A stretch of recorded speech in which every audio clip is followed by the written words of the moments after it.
તો ભારત પાકિસ્તાન યુદ્ધને લઈને અનેક ટૂર સંચાલકોએ નિર્ણય લીધો છે, જેમાં પાકિસ્તાનને ટેકો આપતા અઝરબૈજાન અને તુર્કીના ટૂર પેકેજોને રદ કર્યા છે।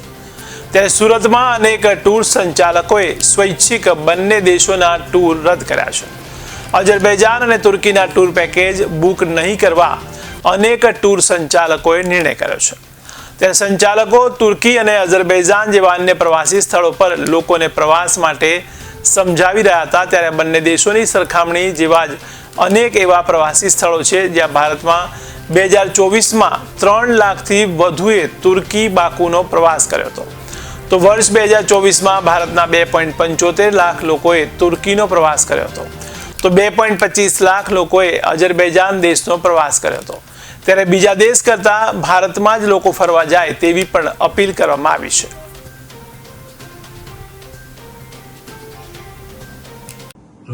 સાહેબ, આપનું નામ અને કઈ રીતે ડેસ્ટિનેશન? મારું નામ સતીશ વઘાસિયા, હું મોટા વરાછાથી જેબી ટૂર્સ એન્ડ ટ્રાવેલ્સ કંપની અમે ચલાવીએ છીએ। અમારું મેઇન તો ગુજરાતી ફૂડ કિચન સાથેના ટૂરનું પ્રવાસોનું આયોજન કરવાનું અમારું મેઇન કામ છે, અને સાથે સાથે અમે દેશ વિદેશના પ્રવાસોનું પણ આયોજન કરીએ છીએ। ખાસ કરીને જ્યારે વાત છે અત્યારે ભારત પાકિસ્તાન વોરની, તો આવા સમયમાં અને આવા સંજોગોમાં રાષ્ટ્ર પ્રથમ સમજીને દેશના હિતમાં અને દેશના સપોર્ટમાં અમે કાર્ય કરવું એ હરેક નાગરિકની એક ફરજ છે। તો આના સપોર્ટમાં અમે પણ એઝ અ ટ્રાવેલ એજન્ટ અમે લોકોને સપોર્ટ કરીએ છીએ, દેશને સપોર્ટ કરીએ છીએ કે જે લોકોના ઓલરેડી પ્લાન થઈ ગયા હતા એમના કેન્સલેશન અને ડાયવર્ટેશનમાં અમે સહયોગ કરીએ છીએ, અને જે નવી ઇન્ક્વાયરીઝ આવે છે એમને પણ અમે એવું સમજાવીએ છીએ કે જે ખુલીને દુશ્મન દેશના સપોર્ટમાં જ્યારે આવ્યા છે, તુર્કી અઝરબૈજાનની જ્યારે વાત છે, તો અમે એ દેશને અવોઇડ કરીએ છીએ, એમને બોયકોટ કરીએ છીએ, અને એના ઓપ્શન્સમાં દુબઈ, સિંગાપોર, મલેશિયા, થાઈલેન્ડ, બાલી વગેરેના અમે ઓપ્શન્સ આપીએ છીએ।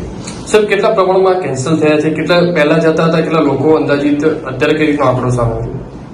ઓન એન એવરેજ હું તમને વાત કરું તો વર્ષના લગભગ 2-3 લાખ લોકો તો કમસે કમ અહીંયાથી લોકો ટ્રાવેલ કરતા હશે, અને ખાસ કરીને જ્યારે ઉનાળુ વેકેશનની વાત છે તો અત્યારે મેક્સિમમ લોકોનો પ્રવાસ હોય છે અત્યારે એ સમયમાં, અને લગભગ લોકો કેન્સલેશન મોડમાં છે। તમારો આ નિર્ણય કે શું કારણ? નહીં, એનું કારણ તો કોઈ નથી, બસ એક રાષ્ટ્રભાવના અને જે બાળપણથી આપણા સંસ્કારો અને જે સંસ્કૃતિ આપણે ચાલ્યા આવ્યા છીએ, તો એ વસ્તુને માનીને રાષ્ટ્ર પ્રથમના નારા સાથે અમારો આ સ્વેચ્છાએ નિર્ણય છે। જી સાહેબ, આપનું નામ? મારું નામ ભરત વઘાસિયા। ભરતભાઈ, શું કહેશો? તમે જાતે નિર્ણય લઈ રહ્યા છો કે હવે જે વિરોધી દેશોને સપોર્ટ કરે છે તેને આપણે સપોર્ટ નહીં કરવો જોઈએ?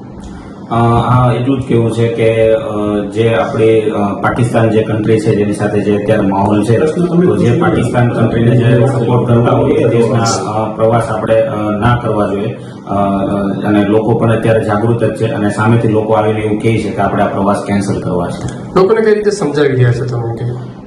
બસ લોકો આપણે એવું કહી રહ્યા છે, અને લોકો સામેથી પણ એવું જ કહે છે કે જે આપણા દુશ્મન દેશ કન્ટ્રી છે એને જે તે સપોર્ટ કરતા હોય એ દેશનો આપણે પ્રવાસ નથી કરવો, અને આપણને એના ઓપ્શનમાં બીજી કોઈ કન્ટ્રીનો અમને સેમ સિમિલર પેકેજ આપો, તો જેથી કરીને આપણે એને સેમ સિમિલર કન્ટ્રીના પેકેજ આપીએ છીએ, જેમ કે બાલી, સિંગાપોર, મલેશિયા, તો આવી બધી કન્ટ્રીનો આપણે એના ઓપ્શન આપીએ છીએ।